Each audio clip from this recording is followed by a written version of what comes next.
Good evening বন্ধুরা, তোমাদের সাথে নিয়ে আজকে আমি আমার ব্লগটা এখান থেকেই শুরু করছি। আর আজকে শুক্রবার, আমি গত শুক্রবারের ব্লগটাই তোমাদের সাথে আজকে শেয়ার করছি। একটু ছাড়তে দেরি হয়ে গেছে, মাঝখানে আমি অন্য ব্লগ দিয়েছিলাম, তো এর জন্য এটা ছাড়তে একটু দেরি হয়ে গেছে। আর চলো তোমাদের সাথে নিয়ে আমি এখন থেকে আমার ব্লগটা স্টার্ট করছি। আর এখন সন্ধ্যে 7:30 বাজে, ছেলে মেয়েদের টিফিন দিয়ে তারপরে এই দেখো রান্না বাড়ি আজকে কিছু না করতে হবে। তো আজকে এই দেখো এই মাছের ডিম আর রাত্রের বেলা এত কিছু আমি রান্না কেন করব সেটাই তোমাদের সাথে শেয়ার করছি। আর আজকে আমাদের বাড়ি কারা আসবে, অতিথি হচ্ছে নারায়ণ, অতিথি যখনই আসুক না কেন তাদের জন্য তো আয়োজন করতেই হবে। আর এর জন্য আমি রাতে মাছ আর মাছের ডিম রান্না করব। আর যেহেতু ওরা থাকবে, সে যেই অতিথি হোক না কেন, তোমরা সেটা আমাদের দেখতে পাবে, পুরো ব্লগটা দেখতে থাকো। তো তারা আজকে থাকবে আর পরের দিনও থাকবে, তার জন্য পরের দিন আবার একটু ভালো মন্দ রান্না করতে হবে।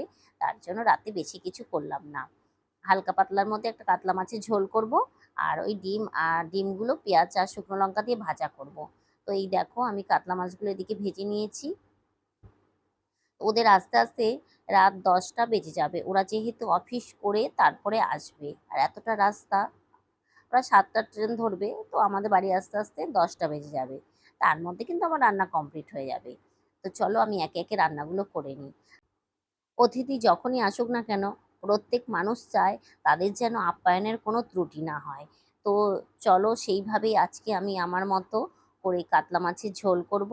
আর এই ডিমটা পেঁয়াজ আর শুকনো লঙ্কা দিয়ে ভাজা করব।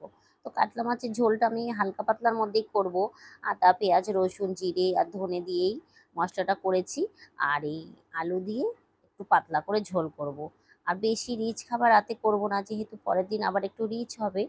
তো তোমরা সাথে থাকো, দেখতে থাকো। আর এই দেখো আমি মশলাটা কষিয়ে নিয়ে জলটাও দিয়ে দিয়েছি। মাছের ঝোলটা এদিকে হতে থাকুক। আর এর মধ্যে না 10টাও বেজে গেছে, অনেকটাই রাত হয়ে গেছে। তো চলো, আবার তারা ঢুকেও গেছে। এই দেখো তারা যাদের কথা বলছিলাম অতিথি, তারা চলেও এসেছে। এই দেখো আমার বোন আর বোনের মেয়ে আর বোনের জামাই। তো এদেরই আসার কথা ছিল আজকে, তার জন্যই আমি এই আয়োজনটা করছিলাম। তো চলো তারা একটু ফ্রেশ হয়ে নিক, তার মধ্যে আমার যে রান্নাটুকু বাকি আছে সেইটুকু আমি তাড়াতাড়ি করে করে নিই।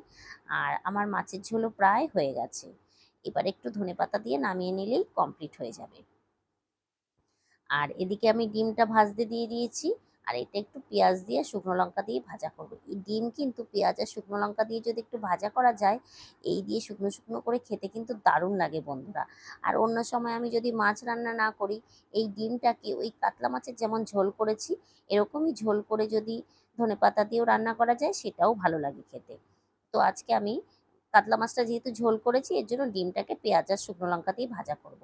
আর দুপুরের একটু ঘ্যাটকুল বাটা আছে, যেহেতু ওরা ভালো খায় ঘ্যাটকুল বাটাটা, তো একটু তুলে রেখেছিলাম।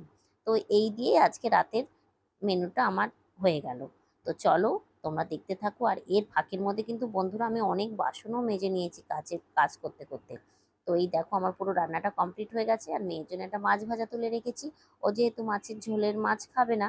তো এই দেখো 2 গামলা বাসন হয়েছে। এইটুকু রান্নাবাড়িতে কতই না বাসন হয়েছে। তো যাই হোক, সব বাসন মেজে রান্নাঘর মুছে খেতেও দিয়ে দিয়েছি। এখন যেহেতু 11:15 বাজে, ওরা যেহেতু থাকবে, তো তাড়াতাড়ি না শুলে সকালে আবার উঠে আবার পরের দিন যেহেতু ওরা থাকবে, সেটা একটা রান্নার চাপ আছে। তো যাই হোক, আজকের ভিডিওটা এই পর্যন্ত রাখলাম। তোমাদের কেমন লেগেছে অবশ্যই জানিও।